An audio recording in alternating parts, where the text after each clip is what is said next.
ज्यांनी त्रास दिला त्यांचा सत्यानाश झाला. अर्जुन खोतकरांची नाव न घेता रावसाहेब दानवेंवर टीका. विधानसभेला जालन्यात महायुतीची गणित बिघडण्याची शक्यता. दूध दरासंदर्भात राज्य मंत्रिमंडळाची आज बैठक. दुधाला प्रति लिटर 30 रुपये दर देण्याबाबत निर्णयाची शक्यता. लोकशाही मराठीच्या मोहिमेनंतर प्रशासनाला जाग.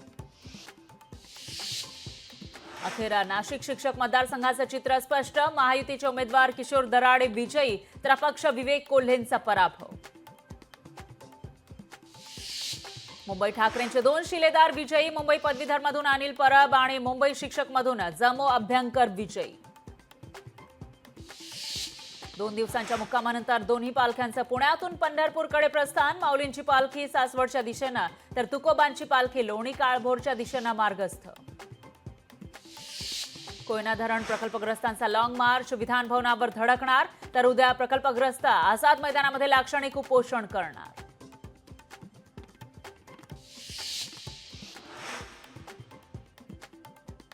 दिल्लीत आज किसान सभेच्या पदाधिकाऱ्यांची महत्त्वाची बैठक. शेतकऱ्यांच्या विविध प्रश्नांवर होणार चर्चा. महावितरणच्या निविदेवर वीज नियामक आयोगासमोर सुनावणी. वीज खरेदीसाठी टाकलेली अट विशिष्ट कंपनीसाठी असल्याचा आक्षेप.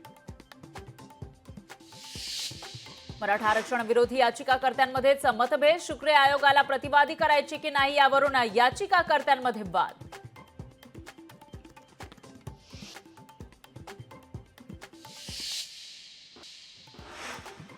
दिल्लीत आज एनडीएतील नवनिर्वाचित खासदारांची बैठक. बैठकीला पंतप्रधान मोदी राहणार उपस्थित. पंतप्रधान मोदी खासदारांना करणार संबोधित. मुंबईतील बोरिवलीमध्ये अनधिकृत रेस्टॉरंट आणि बारवर कारवाई. मुख्यमंत्री शिंदेंच्या आदेशानंतर महापालिका प्रशासन ॲक्शन मोडवर. अंधेरी पूर्व आणि पश्चिमेला सोडणारा बर्फीवाला उड्डाण पूल पुन्हा बंद. 4 जुलैपासून दोन्ही पुलावरून वाहतूक होणार सुरू. आजपासून भारतात नवीन कायदे लागू. राज्यातील पहिला पायलट प्रोजेक्ट नवी मुंबईतून सुरू. बार्बाडोसमध्ये जोरदार वारा आणि पावसानं देशात चक्रीवादळात. टीम इंडिया आणि भारतातील मीडिया बार्बाडोसमध्ये अडकले.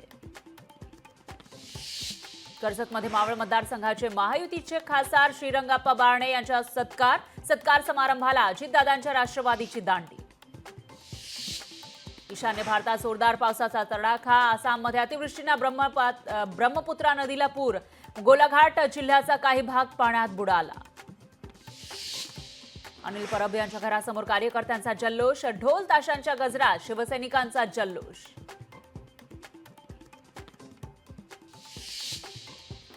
चांदवडमध्ये कांदा उत्पादक शेतकरी आक्रमक. कांद्याला स्थिर हमी भाव देण्याची केली मागणी. भंडारा वनविभागाच्या वतीनं अमृत वृक्ष आपल्या दारी उपक्रमाचं आयोजन. शासकीय संस्थांना वनविभागाच्या वतीनं मोफत वृक्ष दिले जाणार. जालना जिल्ह्यात जोरदार पावसाला सुरुवात. जोरदार पावसामुळे शेतकऱ्यांमध्ये आनंदाचं वातावरण. पेरणी केलेल्या शेतकऱ्यांना पावसानं दिलासा.